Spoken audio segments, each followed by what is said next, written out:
On n'en parle pas assez, mais dans la construction, pourquoi ne pas penser au bois tropical? C'est l'objectif de l'ATIBT, c'est l'Association technique internationale des bois tropicaux. Pour en parler, je reçois Alessandra Negri. Bonjour. Bonjour. Vous en êtes la responsable RSE. Alors, quel est votre rôle dans cette association internationale? Vous œuvrez pour la certification des forêts tropicales. Voilà, c'est bien ça. Donc l'ATIBT est une association internationale qui a été fondée au sortir de la guerre pour promouvoir l'usage du bois dans la construction. Donc nous, l'ATIBT, notre but, c'est de soutenir la gestion durable des forêts dans les bassins tropicaux, et son corollaire en Europe, c'est de soutenir la certification durable des forêts. Alors, si vous œuvrez pour une reconnaissance des bois certifiés, c'est parce qu'en Europe, on utilise très peu de bois certifiés tropicaux. C'est malheureux. Déjà, en Europe, on utilise trop peu comme vous le dites, de bois certifiés. Et surtout, on a du mal à faire comprendre et à comprendre le côté un peu contre-intuitif qu'il peut y avoir. C'est qu'en achetant du bois tropical certifié, on préserve les forêts et on lutte contre la déforestation importée. Alors justement, expliquez-nous comment vous luttez contre la déforestation, parce qu'on se dit...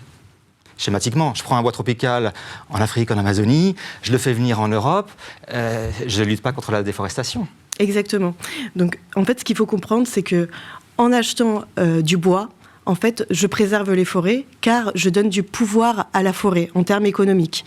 Par exemple, on va prendre le cas de la Côte d'Ivoire. Oui. La Côte d'Ivoire a complètement rasé sa forêt tropicale parce qu'elle n'a pas vu l'usage économique.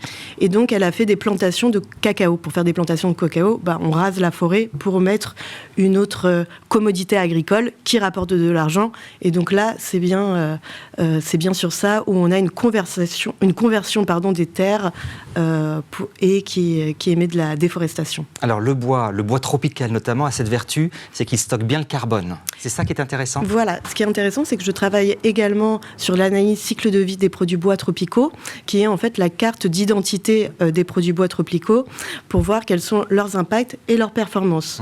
Ce qu'on a trouvé avec ces analyses cycle de vie, c'est que plus le bois est dense, plus il stocke du carbone.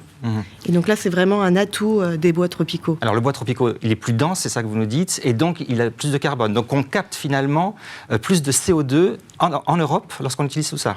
Voilà, c'est ça. Donc on préserve en fait les forêts, mais également on stocke plus de carbone parce que pour sa croissance, en fait, le bois stocke le carbone. Alors les JO 2024 approchent et vous avez milité pour utiliser notamment du bois tropical pour la construction de tout ce qui est le chantier olympique en région parisienne. Ça a été difficile au début de convaincre.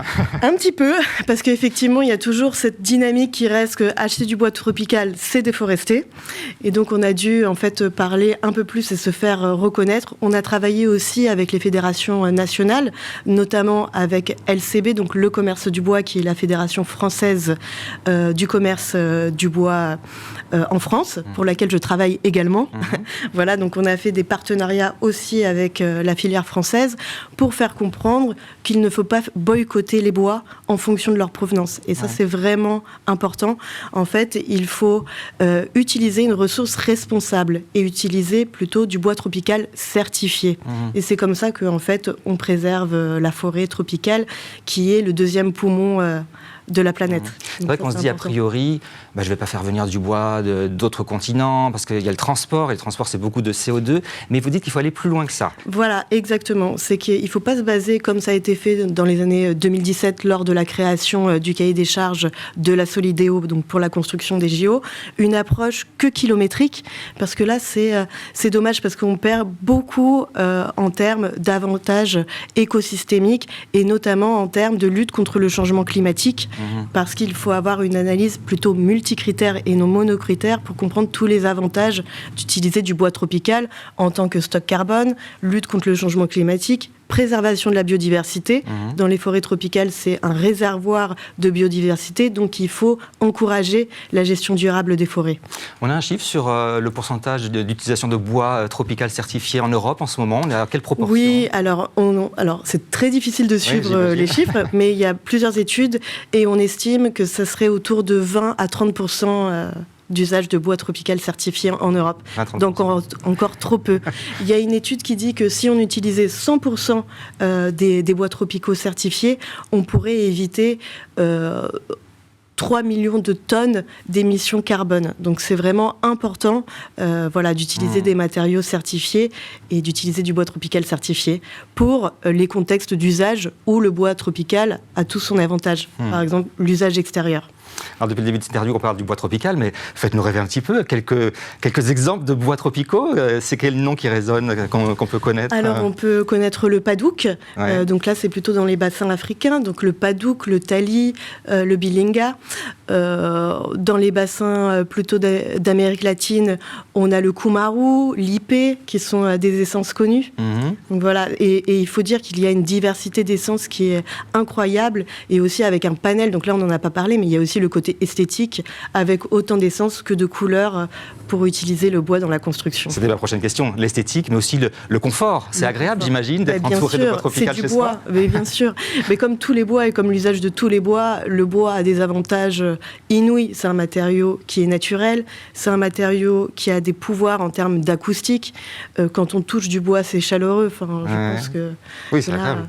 Sur l'acoustique, c'est vrai qu'on a l'impression d'être dans un univers plus calme. Voilà, c'est ça, plus calme. Ça apaise aussi. Il y a des vertus sur le bien-être. Donc ça, il y a eu plusieurs études. Sur le côté isolation thermique, donc dans la construction, ça c'est très très important. Très important, sujet primordial dans la construction en ce moment. Donc vous avez entendu parler de la RE 2020, j'imagine, la réglementation environnementale. Ça impose aux entreprises d'aller vers beaucoup moins carbone. Vers du bois, voilà. Et c'est pour ça aussi que dans ce cadre de la RE 2020, on a travaillé sur le projet d'analyse cycle de vie pour donner aux donneurs d'ordre et aux constructeurs des indications sur les valeurs de nos produits. Eh bien, merci, vous nous avez donné envie d'avoir ce bois tropical certifié, bien entendu. C'est ça. Merci beaucoup Alexandra Negri de l'ATI BT.